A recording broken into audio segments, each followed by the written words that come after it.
Deus me transformou. Então nós vamos dar um passinho, uma pincelada do que Deus fez na nossa vida.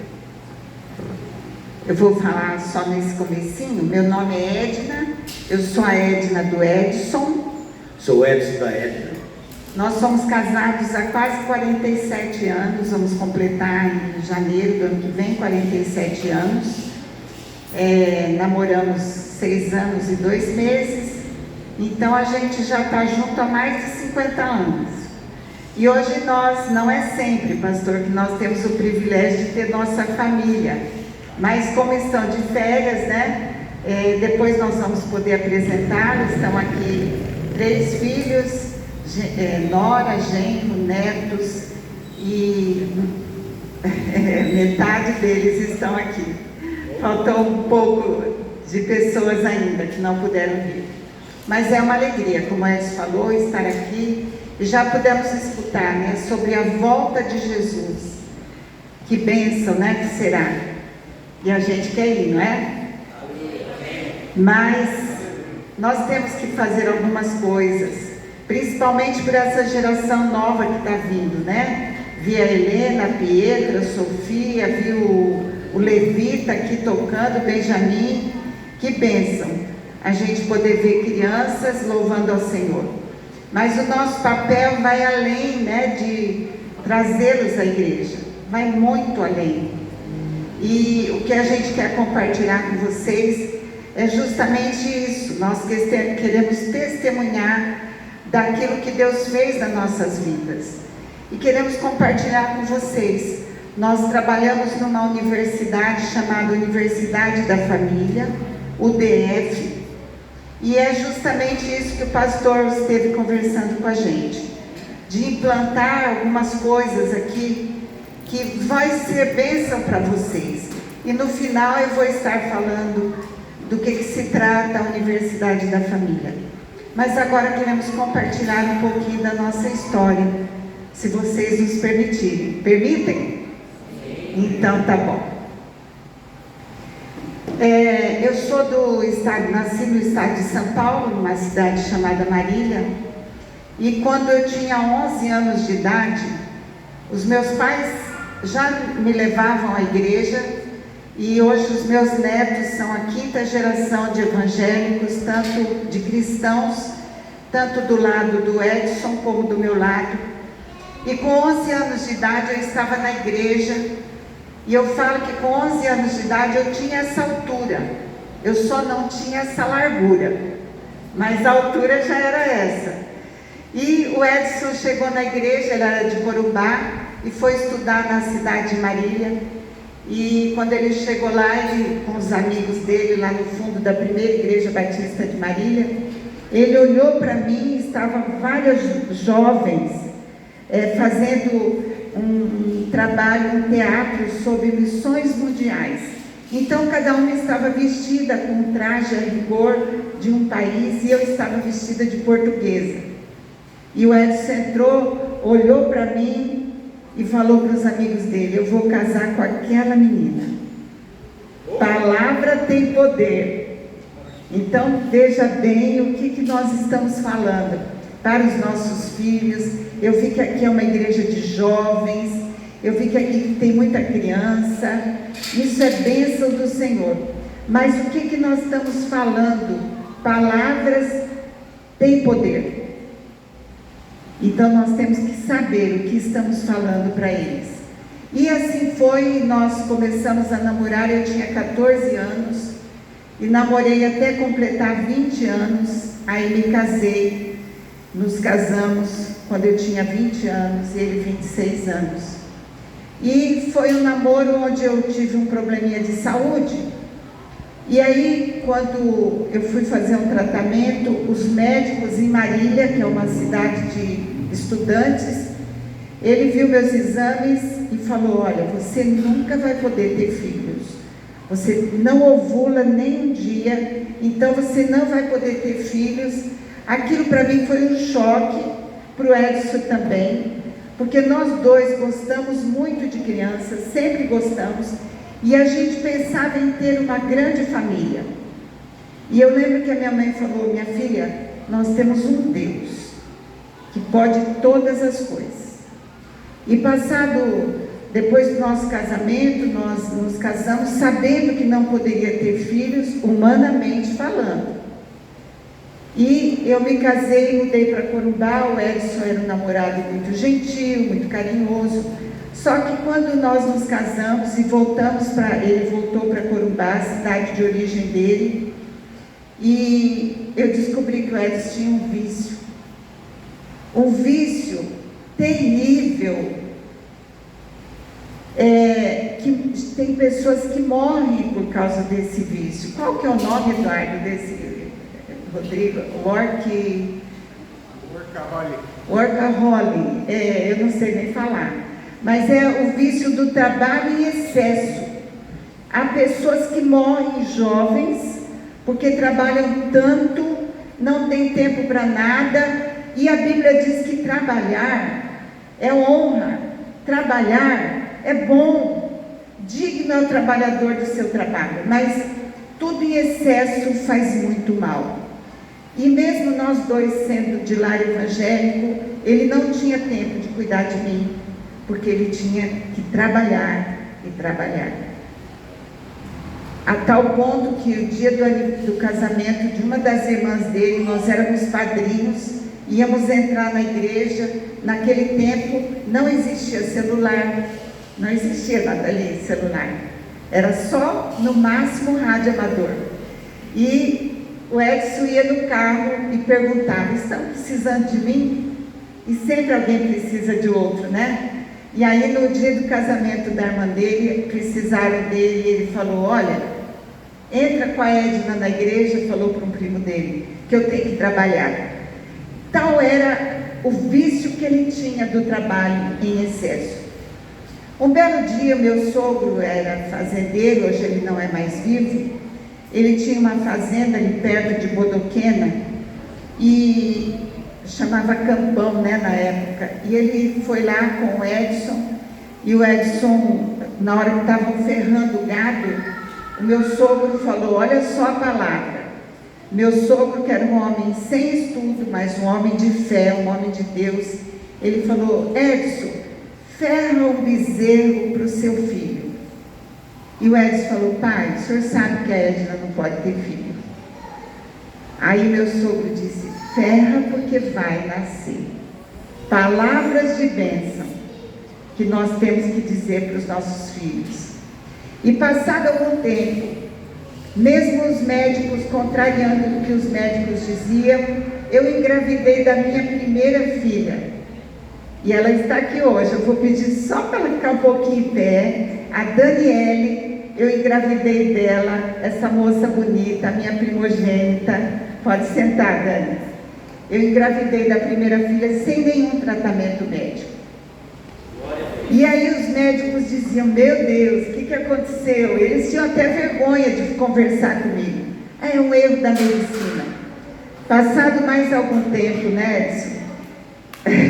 Eu engravidei novamente, e engravidei do meu segundo filho, Eduardo, esse rapaz bonito que está aqui. Eu só tenho filho bonito. Eduardo é nosso segundo filho biológico. E para ver que Deus vai além do que pedimos ou pensamos, eu engravidei a terceira vez. Trabalhei mais. E aí eu engravidei de um casal de gêmeos. Esse é o nosso Deus. O Rodrigo está aqui, a Elaine não pôde vir. Esse é o Rodrigo, filho lindo também. A Elaine é bem diferente dele, pequenininha, delicadinha. Graças a Deus que é assim, né? E não ele delicadinho, né? E Deus nos deu 4 filhos biológicos. E depois ainda adotamos uma menina da Bolívia que foi expulsa de casa, porque aceitou Jesus e os pais puseram ela para fora de casa. E ela veio morar com a gente. Esse é o nosso Deus. Eu não sei qual a luta que você tem passado, mas saiba, nosso Deus é Deus de milagre. Não são os médicos que darão a última palavra na sua saúde, mas é o médico dos médicos. Não é o juiz que vai dar a sua última sentença, mas é o juiz dos juízes. Esse é o nosso Deus.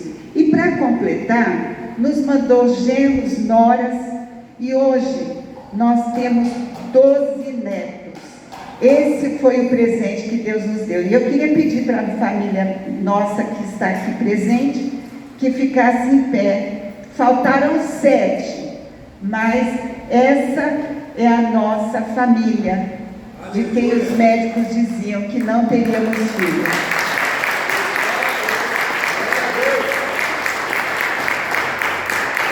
Podem sentar. E o mais importante, todos no caminho do Senhor. Todos. E faltou 7. Somos em 22, 23. Mas a nossa história parece bonita agora, mas houve um período turbulento. E é isso que nós queremos compartilhar com vocês, para que, se no caso vocês estejam passando por isso, há esperança para a sua família, há esperança para a sua casa e para a sua vida. Quando nós mudamos em Corumbá, e ele não tinha tempo para mim, a minha primeira filha, Daniele, quando nasceu, ele não pôde me levar na maternidade, porque ele não tinha tempo. Os nossos filhos nasceram e ele continuou sem ter tempo para a família. Então eu tinha que lutar com os meninos no tapete, eu tinha que ensinar sobre a Bíblia para os filhos, orar com eles, porque o Edson não conseguia arrumar um tempinho para a família. Mas eu quero dizer para vocês que filhos, a partir de uma certa idade, eles precisam muito da referência masculina, do pai. Tanto é que quando a gente vai orar, o que a gente diz? A gente diz pai ou mãe? Pai. Os filhos precisam de pais. E os nossos filhos, os 4 filhos biológicos, não tinham a presença do pai. O Edson era um homem duro, um homem frio, e eu tentei fazer o máximo. E eu quero dizer, você mulher sozinha, e Isaías fala que o Senhor será o seu marido, quando o seu marido não estiver presente. O nosso Deus cuidará de nós. E durante muitos anos, Deus foi aquele que teve que substituir o meu marido. Claro, ele sempre esteve em primeiro lugar na minha vida, mas eu tinha que pedir orientação para Deus, para cuidar dos meus filhos. E no ano de 90 nós mudamos para Campo Grande. E nada mudou, a vida continuou difícil. E eu cuidando das crianças e ele pensando apenas na parte financeira. Mas os filhos não se lembram das marcas de tênis que nós compramos. Se vocês perguntarem para eles, eles não vão lembrar. Eles não vão lembrar da roupa de marca. Eles vão lembrar se houve presença do pai e da mãe. Isso eles vão lembrar. Então, o que faz diferença é a sua presença, pai e mãe, instruindo os seus filhos. E no ano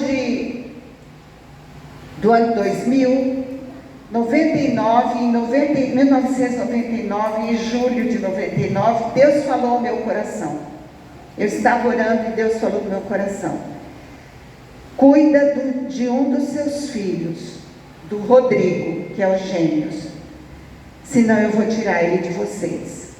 Eu fiquei apavorada, porque eu pensava, eu amo tanto os meus filhos e agora Deus quer tirar um de mim, né? E chamei os meus outros filhos, chamei o Edson, menos o Rodrigo. E começamos a orar por ele, para que Deus cuidasse dele, para que a gente tivesse mais tempo com ele, que a gente não queria perdê-lo. E nada aconteceu, parecia que nada havia acontecido. Em fevereiro do ano 2000, nós fomos convidados a fazer o primeiro curso da Universidade da Família. E de lá para cá, nós nunca mais paramos de trabalhar para esse ministério. É um ministério que leva Deus a sério, um ministério que Deus está sempre em primeiro lugar. Fomos convidados para fazer esse seminário em Veredas Antigas, que seria ótimo, pastor, a igreja fazer. E Foram 3 dias, 4 módulos, Deus falando ao meu coração, ao coração de todos ali do grupo, e nada parecia ter acontecido com o Rodrigo. E no ano de 2000, como eu falei, fizemos o seminário, e Deus falou comigo, mas o Edson continuava irredutível, continuava endurecido, com os olhos tapados, mas Deus falou com ele. No sábado à tarde, Deus falou com o Edson, e a partir daqui eu sento, você uma telespectadora, ele vai poder contar o que Deus falou. E no final nós vamos falar dos cursos para vocês.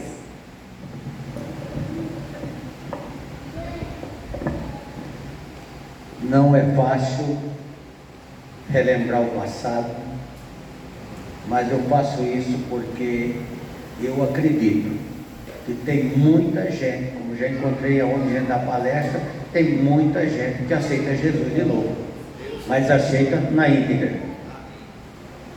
Tá? Já teve pastores que aceitou Jesus. Eu fiquei meio assim, mas depois ele falou, eu era religioso, eu não era um pastor mesmo, não era um cristão. Essa é a grande diferença. Eu cresci muito no mundo dos negócios, muito.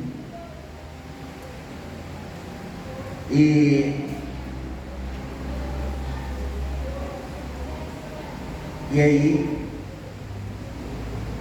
as coisas foram que cada dia que eu achava que eu podia dar uma paradinha, mais alguma coisa eu comprava, mais eu crescia, e aí fica difícil. Você tem que ter o equilíbrio entre o espiritual e o material. Eu acho que todo mundo pode ter alguma coisa, mas eu vivia num mundo e eu podia estar em qualquer lugar no Brasil, mas todo sábado eu voltava para domingo estar com a minha família na igreja. Mas eu tinha uma carteirinha aqui, pastor pregando, e eu aqui anotando o que eu ia fazer na segunda, na semana que vem. Corpo presente, mas a mente está fora daquilo que Deus podia estar falando comigo. E muitas vezes a gente vem à igreja, bom, no começo, pastor, você fez uma colocação que é uma realidade. As pessoas acham que vir na igreja já tem a salvação. Aqui é um lugar legal, né? Ensinamento para nossos filhos, a gente ouve a palavra, mas nós tivemos meu filho deu um seminário agora final de semana, e o cálculo é, quem vem, se não falhar nem um domingo na igreja, sabe quantas horas a gente ouve a palavra de Deus? 96 horas num ano.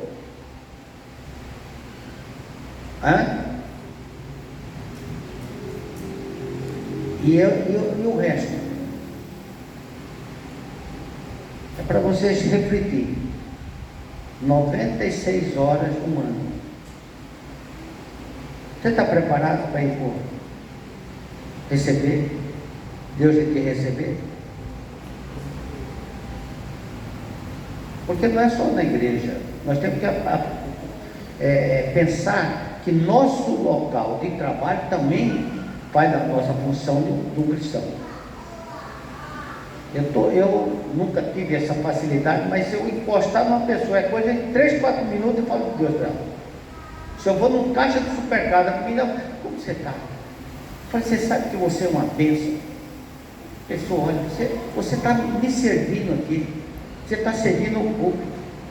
Você é uma bênção, você é uma pessoa abençoada. Tem gente que faz lágrimas fora, porque normalmente você não qualifica as pessoas. Você sempre está falando, não, você podia me atender desse jeito, podia atender, você acha dono do pedaço. Então Deus me deu esse dom, porque põe um cara frio, Buda era eu, ditador, e é muito funcionário, e muita coisa para resolver. Eu criei uma agilidade de resolver as coisas muito rápido, e eu fui nessa toada. Aí quando tinha algum seminário, eu ia com com ela, porque eu falei assim, eu vou fazer uma média, né? De vez em quando fazer uma média, porque era sábado, domingo e tal, então eu vou fazer uma média, eu vou lá. Mas não que eu ia com a vontade de aprender ou que pudesse ter mudança de vida, porque eu era um cara, eu entendia de tudo, eu conseguia tudo. Quando eu colocava a mão, a coisa acontecia. Mas esse dia teve, vou ter um seminário de eventos antigo aí. Aí eu tinha um parceiro lá da igreja, que é o Arão Salgado, muita gente conhece, né, pastor? E aí eu falei, não, acho que você não está bem com o filho seu, mas eu, inclusive, já paguei lá o seminário, eu já paguei o seu também, vamos lá fazer esse seminário? Vamos lá. Você está precisando? Aí eu fui, ele estava precisando. E aí, ali, Deus falou comigo. Mas foi da seguinte forma, ela falou assim, o Edson não abria a boca, não abri. Você sabe quando você está ouvindo, se quer em DVD e tal, o pastor está falando e tal, e não tocava nada que eu pudesse falar assim, eu tenho algo que eu preciso mudar. Mas beleza, está tudo bem, sexta, sábado de manhã, sábado à tarde, quando foi sábado à tarde, quando eu fui um pequeno grupo, todo mundo já tinha falado, e aí normalmente a gente faz esse seminário e não é obrigado a ninguém falar. Se alguém quiser, fala. Se não quiser, recebe a oração. Amém. E aí, mas esse facilitador, ele chegou e falou assim, Edson, eu sei que você não falou nada, você não tem nada para falar. Eu falei, não tenho. Está tudo bem. Mas não está mentindo, não. Na realidade, para mim está tudo bem. Aí ele falou assim, então você não quer orar, agradecer a Deus pela bênção que você é, né? O cara tem 49 anos. Meu irmão, eu era tão frio que minha mãe morreu e não chorei. Muitas vezes funcionário da empresa morria, pegava, levava, chegava lá, depois vai lá para a empresa, ver lá a indenização. Para mim era como se estivesse levando uma flor.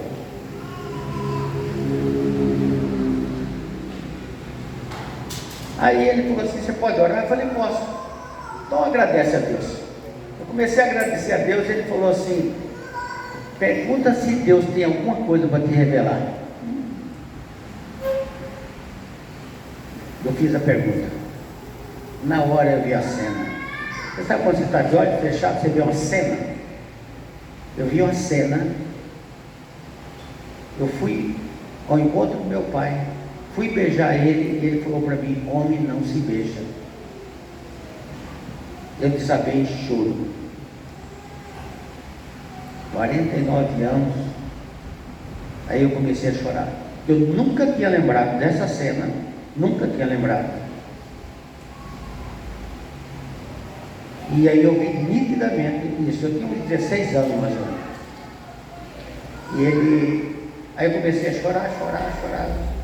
Quando eu parei, ele falou, Edson, faz uma segunda oração e pergunta o que Deus tem para a sua vida. Aí eu fiz a segunda oração. Aí eu novamente vi outra cena. Eu vi Jesus vindo, me pegou no colo e me balançou e falou, você é meu filho amado e você vai ter um grande ministério. Aí eu choro de novo. Chorei. Naquela hora deu um clique. O que eu já fiz com meus filhos? Que palavra que eu já lancei na vida deles? Aí saí dali e já falei para o pessoal, liga para eles para ir para casa. E era um sábado, já tinha um aniversário, não estava onde, não sei aonde, mas só que eles chegaram quase primeiro que eu, porque eu quando falava alguma coisa, eles tinham que obedecer e tinha que ser rápido. Era um ditador. Cheguei em casa, já fui na mãe, qual é o ralo? O que papai quer me falar que essa hora? Nós estávamos na festa, não sei aonde e tal. Não, fica tranquilo que seu pai quer falar com você. Aí, colocamos, sentamos ali na sala, no sofá, e aí até meu genro estava junto, todo mundo estava.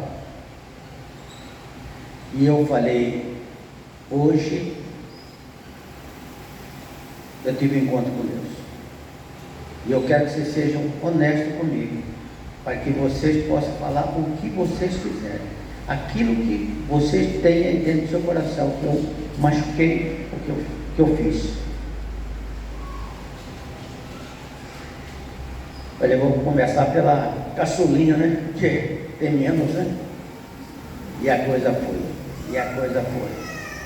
Olha, meu irmão, cada vez que eu ia falar, eu sentava perto e abraçava e deixava falar. E foi falando. E eu falava assim, eu não justifiquei em nenhum momento. E falava para ele, o pai está errado, o pai fez errado. O pai agora quer que você me perdoa, porque nós, de agora para frente, vocês vão ter pai, vão ter um amigo. E eu pensei que isso já era aí, quase 3 horas da manhã. Eu falei para minha esposa, você não vai falar, porque você vai levar uns 5 ou 10 anos para resolver esse problema. É muita coisa. O que essa mulher aguentou comigo não era fácil. Mandei ela embora, várias vezes. Foi embora. Eu tive tudo que eu tenho. E não é pouco, hein? Mas não quis. Falei, dou tudo, só quero a caminhonete e a roupa do corpo, eu ganho de novo, não tem problema. Você se manda. Não vou. Falei, então eu vou. Quando eu entrei no carro, ela entrou do outro lado. Eu vou com você. Vai dar pega, não vai dar jeito não.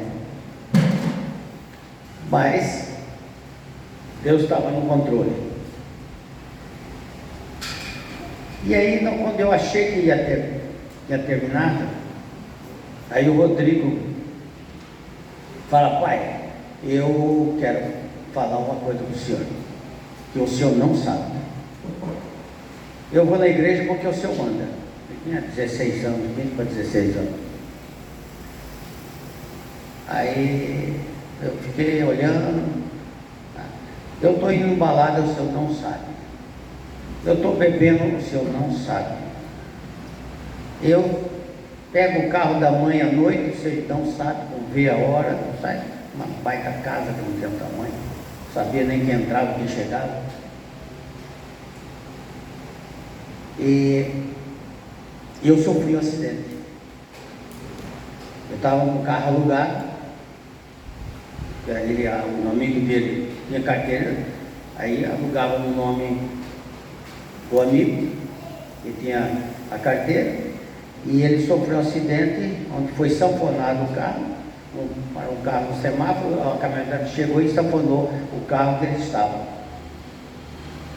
Ali, o pessoal fez comentário que não ficava nenhum vivo, ele levaram ele para o hospital, ele fugiu do hospital, e nós não ficamos sabendo. Aí o pessoal chorando, aí lembraram, né, que a oração fez uma grande diferença, né? Porque na realidade foi a produção de Deus. E a chance era mínima de ter alguém vivo. Eu quero dizer com isso.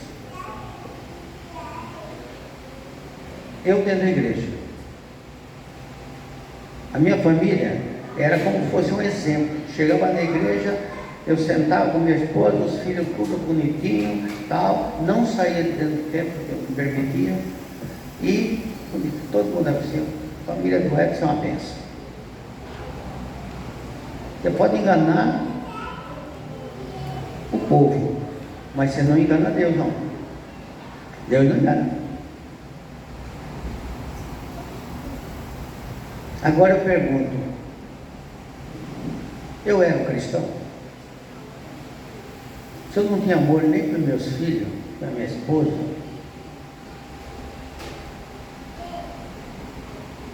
como que eu ia entrar no reino do céu?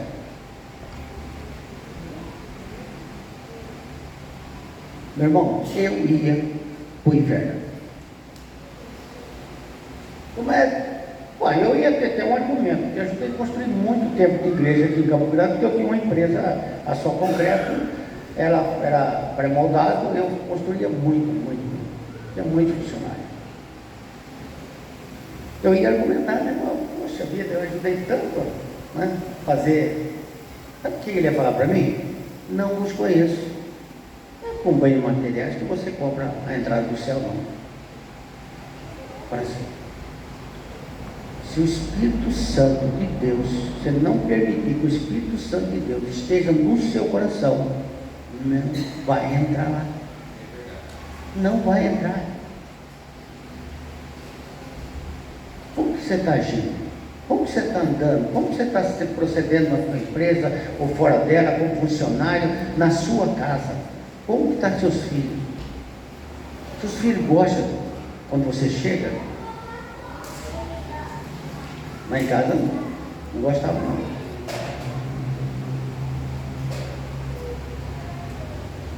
É momento de pensar. Eu tive Covid, eu fui entubado. Por isso que eu estou aqui, porque Deus falou, pai, você ainda vai ter que falar. Fui desenganado. Eu cheguei no hospital com 75% do pulmão tomado. A médica falava para o meu filho que ele era um intelector, que ficava fazendo. Falava para ele, seu pai, você não cria esperança não, que eu acho que ele não sai. Se sair daqui a 30, 40 dias, se sair. Aí meu filho ficou meio, vamos levar ele para o Einstein em São Paulo e tal. Aí minha esposa falou, não, o Deus que vai curar lá, vai curar aqui. E realmente, todo dia tinha uma igreja orando ali no Unimed. E com 5 dias, 5 dias entubado, a médica passa ao lado da minha cama e eu abri o olho. Quando eu abri o olho, ela falou assim, ninguém que esteja entubado abre o olho. Eu vou desentubar. Me desentubou, quando desentubou, põe o cara inteiro. Hein? Aí ela falava assim, não pode. Ela falou, você não tem, na medicina não existe. Ela falou assim, eu sou médica, eu estou aqui quase 2 anos já nessa. Eu nunca vi um caso igual o seu.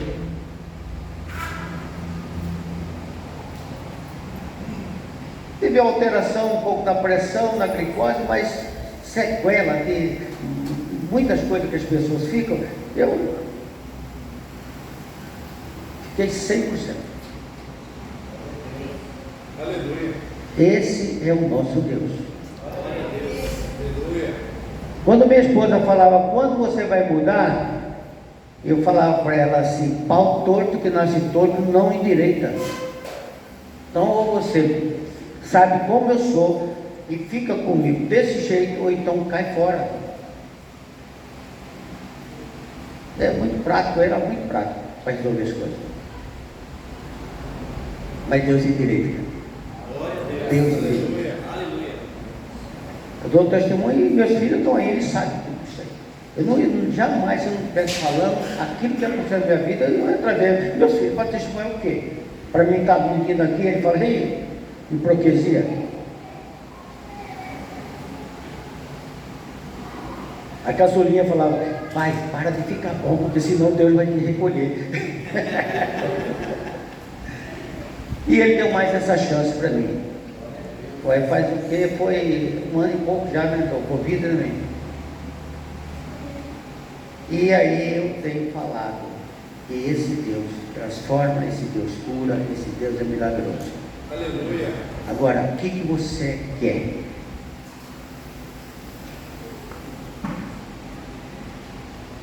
Jeremias 6, 16, 17. Ouça bem o que acontecia lá atrás. E hoje está acontecendo aqui. Deus tem colocado pastores, líderes, para anunciar a verdade. E as pessoas não estão querendo andar na verdade. Porque na verdade, eu falo para vocês, é a melhor coisa você andar na verdade. Hoje eu me sinto assim, já estou num pedacinho do céu. Quando eu vejo todos meus netos, esse dia está lá, neto tem 4 anos, né? O Lucas, o Gustavo, né? Fazendo uma oração, em 4 anos de idade, coisa impressionante. E todos eles, todos netos. Hoje nós estávamos almoçando em família e tal, eu sempre ponho o neto para orar. Então, e eles estão bem firmes do que é, o que não é Deus. O que eles têm que assistir na TV. Quando eles enxergam alguma coisa, ele fala para a mãe e para o pai: esse filme não é bom para nós.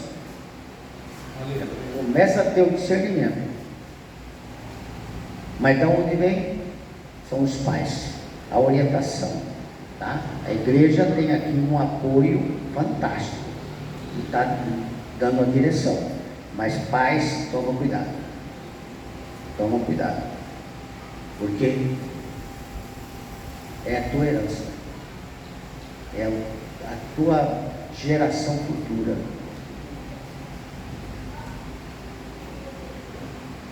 Jeremias 6, 16, 17. Assim diz o Senhor: ponde-se à margem do caminho e vede, perguntai pelas veredas antigas, qual é o bom caminho, andai por ele, acharei descanso para a vossa alma. Mas eles dizem: não andaremos. Também pus atalaia sobre vós, dizendo: estai atento, o som da trombeta. Mas eles dizem: não escutaremos. Eu estava dentro da igreja, mas não escutava, não estava escutando. Então, que cada um de vocês possa fazer uma reflexão. Pastor, eu com, acho que foi 60 e poucos anos, eu me batizei de novo. Eu falei para o pastor Gilson, né? Nós estamos lá da primeira igreja. Eu falei: pastor Gilson, eu quero me batizar. Porque quando eu me batizei, que eu tinha 12 anos, eu batizei porque eu queria comer o pão e tomar o vinho. Isso eu tenho certeza disso. Então eu falei assim: eu sei que hoje, enquanto eu consigo com Deus, não era, nem seria necessário eu me batizar, porque eu sei que Deus não ia me condenar por isso. Tá? Já tinha pedido perdão, tudo bem. Mas eu quis fazer, eu não queria fazer na igreja. Eu falei: vamos fazer uma piscina e tal. Ele falou: não, é na igreja. Aí fui lá e me batizei. Porque quando você sabe do erro, porque muitos, depois disso vários outros quiseram batizar, porque não está na mesma condição, certo? E o pastor Gilson naquele dia falou: eu depois de ser pastor, eu me batizei. Deu um testemunho dele. Porque eu também, porque eu também não tinha me tocado por que eu não tinha me batizado. Na realidade não foi no conhecimento mesmo. Entendeu? Hoje ainda bem que a igreja hoje, ela tem um estudo antes, preliminar, para que a pessoa entenda bem o processo. Mas eu quero dar oportunidade para a amada igreja.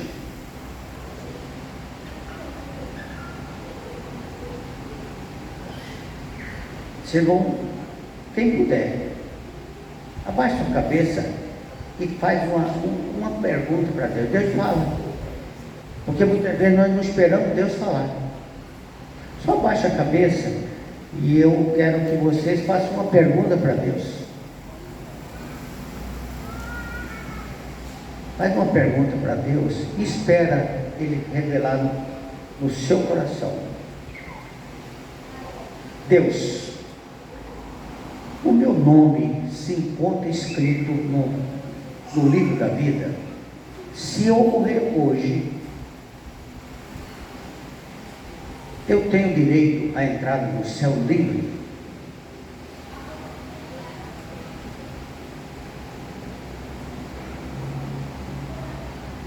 Em nome de Jesus. Paizinho, revela coração de cada um, porque muitas vezes nosso coração é enganoso e nós pensamos que nós temos essa entrada livre no céu, mas se tiver alguém aqui hoje que realmente tem dúvida,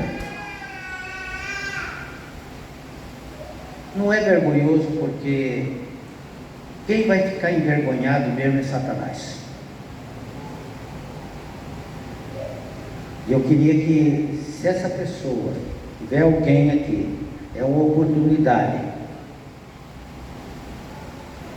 para que possa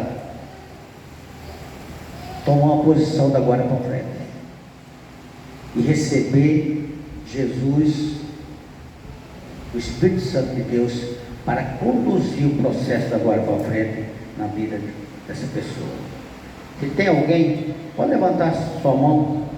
Não fique envergonhado não, porque muitas vezes você é até líder aqui dentro, e eu era líder de muitos setores da igreja, sempre estava ajudando, mas na realidade não era a pessoa convertida.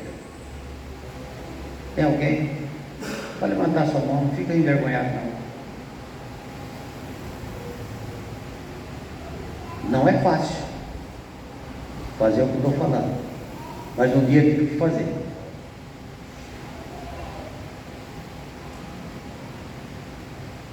Não tem ninguém? Amém por isso. Quando chegar lá no céu, você não vai falar que não teve ninguém avisando, tá? Porque não tem como você voltar. Não tem. Eu nunca ouvi entubado. Você acha que se eu fosse, não tinha tempo para mim se arrepender? Não existe esse negócio de arrependimento assim. Pode ser 1, 2, 3 dias, numa boa, tal, aí você se arrepende, uma pessoa vai trazer uma palavra, tudo bem. Mas num acidente de relâmpago, se você não tem a certeza, como você vai?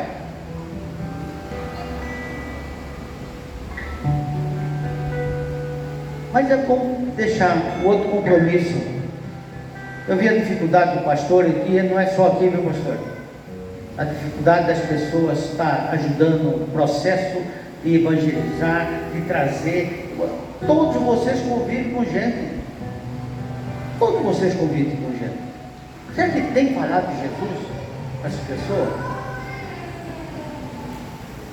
Se cada um de vocês ganhasse uma vida para Jesus, esse tempo era pequeno, não ia dar. Uma por ano.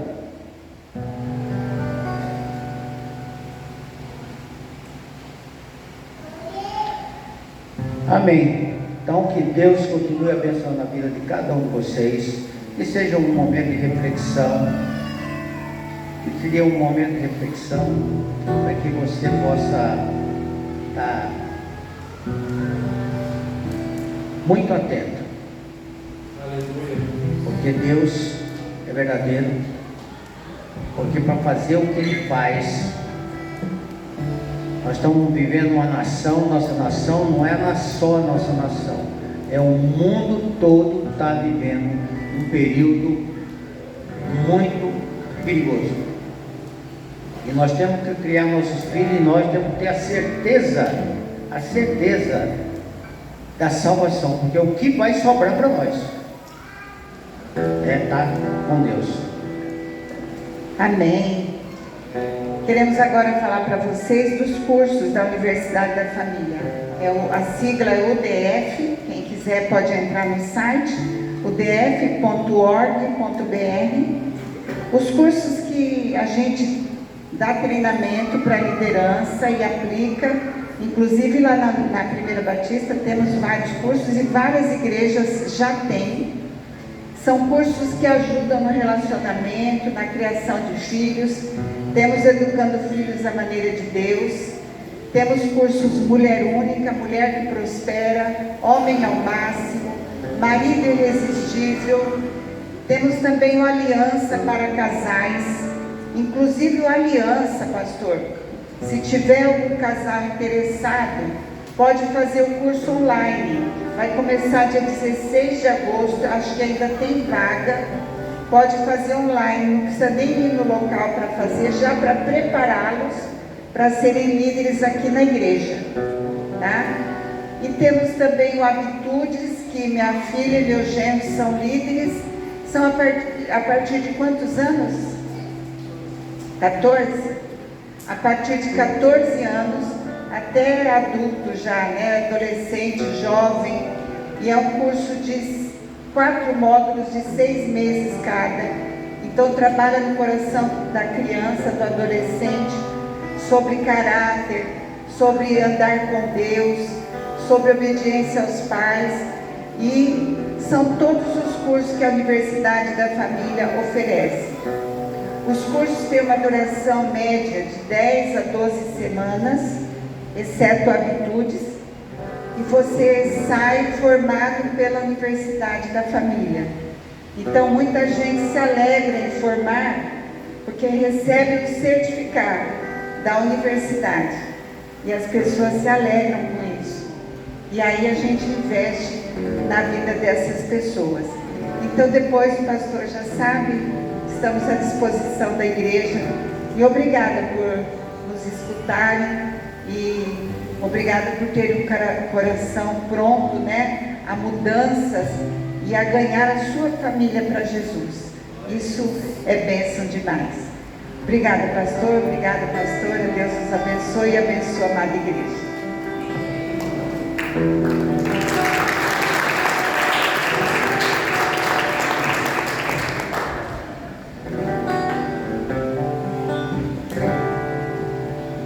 Amém? Quem foi abençoado?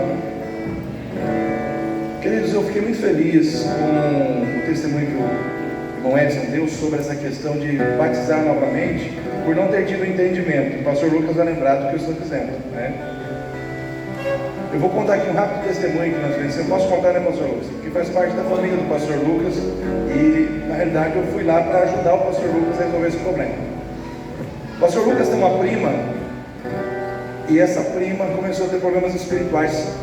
Apareceu um lobo para ela de noite, um lobo enorme na casa dela, e ela não conseguia dormir, e era uma perturbação, o negócio era pesado, era um demônio ali, sabe, se manifestando dentro da casa da prima do pastor. E como a gente trabalha com libertação aqui na igreja, e o pastor Lucas veio para cá, ele não tinha uma experiência nessa área. Aí ele colou em mim e a gente começou a desenvolver junto esse trabalho. Aí eu fui na casa da prima dele, e ele foi comigo, e aí eu comecei a entrevistar a prima dele sobre a conversão dela, porque ela já tinha sido batizada. Eu acho que ela se batizou com o quê? 12 anos mais ou menos? 12 anos mais ou menos. Ah, eu já sou evangélico, sou batizado. Eu falei, não, vamos lá. Explique-me graça de Deus. Porque é o seguinte, a pessoa tem que entender o que é a graça, ela tem que entender o que é, se ela se batizou, ela tem que entender o que é isso na vida dela. Ela não sabia o que era graça, ela não sabia. Eu fui perguntando, eu falei, eu posso ser sincero com você? Você se batizou sem entender o que você fez, você não se converteu a Cristo de verdade. Por isso que o diabo está aqui, porque não tem como o diabo vir importunar um crente que já está batizado devidamente, que tem consciência do que é Cristo na sua vida.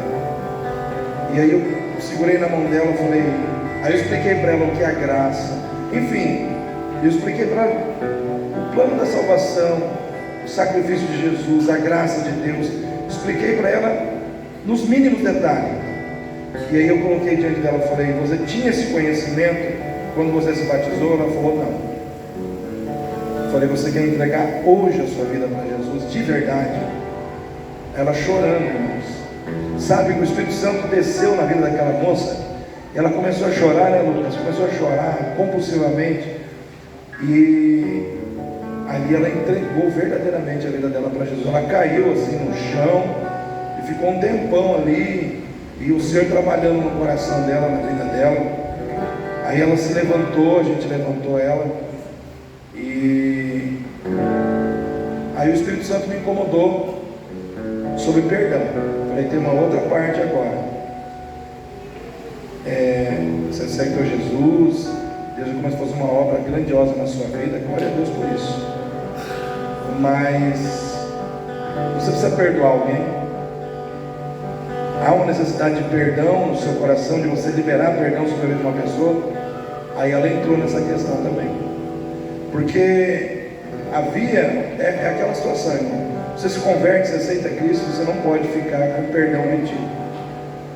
Porque isso também é como se fosse uma permissão para o diabo estar na tua vida. Aí eu falei, bom, a primeira etapa você venceu, você aceitou Jesus de verdade agora. Só que você precisa perdoar essa pessoa. Aí foi uma luta, porque o inimigo veio. Na hora que entrou no assunto do perdão, o inimigo estava perturbando a vida dela, quis possuir a mente dela, né? Aí eu coloquei a mão nela, repreendi, mandei embora aquele demônio, até ela perdoar. A hora que ela perdoou, que ela liberou o perdão, aí veio a paz plena no coração dela. A partir dali, eu acho que o lobo não apareceu mais, né, Lucas? Não tem uma notícia daquele lobo. Às vezes de longe, mas não chega mais perto, não chega na casa. Como chegava antes, né? Então, porque também tem aquela situação, irmãos. Ela também é casada com um rapaz, se converteu já? Não. O marido dela não se converteu, não havia se convertido, e a família do marido dela trabalha com banda, né? Então tinha um laço, olha só, ela está. São várias situações. Então sobrou o marido, né? Eu não pude trabalhar a questão do marido porque ela escolheu, ela se batizou, eu batizei ela, tá, irmãos? Levei ela num riacho, né? E aí a gente batizou, o pastor Lucas participou do batismo, nós batizamos ela de verdade mesmo. Dali em diante, no riacho, os irmãos terem uma ideia, vou contar também essa parte. No riacho que nós batizamos ela, o marido foi, não é convertido. Eu levei esse óleo ungido. Eu joguei óleo ungido no riacho. O marido dela bateu a mão na água e ficou possesso. Ele ficou possesso na beira do riacho. Nós batizamos ela e o marido. E aí depois que batizamos, tivemos que trabalhar a questão do marido. Mesmo assim, ele não se converteu. Então, irmãos, é aquela história, é Deus, é o Espírito Santo, não tem jeito. Pastor, só o lobo, ele não está mais dentro de casa e assim, não vem mais perto, e são situações assim muito pontuais. Quando ela me relata alguma coisa, mas a obra foi feita. Quer dizer que a obra do Senhor por libertação foi feita. Aleluia. Então, libertação, irmãos, não é só você colocar a mão na cabeça de uma pessoa e falar, demônio, vai embora. Não é isso. Libertação é muito mais profunda que isso. Você pode ficar orando por uma pessoa e a pessoa não vai ser liberta se ela não tomar um posicionamento diante de Deus. Se ela tiver que se converter, ela tem que se converter. Se ela tiver que perdoar, ela tem que perdoar.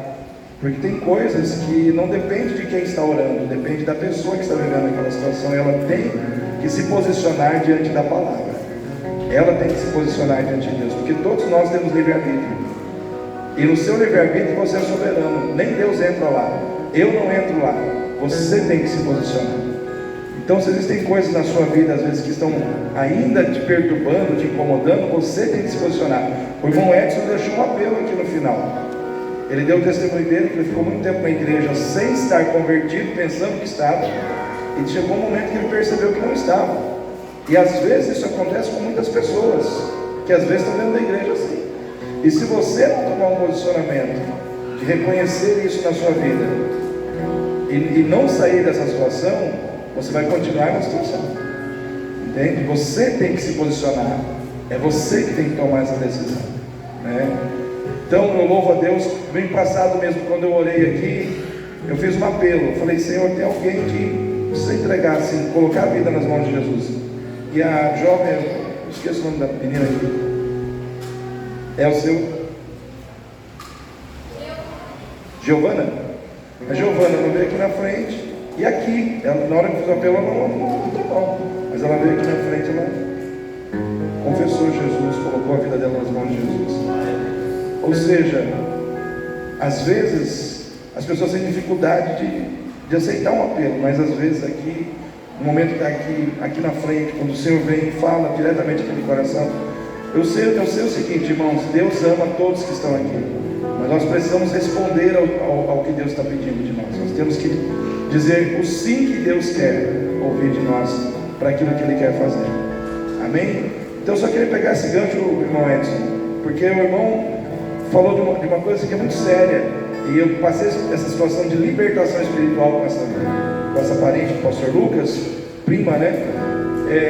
Isso foi muito pesado, mas também nos ensinou muito, abriu os nossos olhos para essa realidade. Às vezes tem pessoas que batizaram, passaram pelas águas, mas não se converteram de verdade.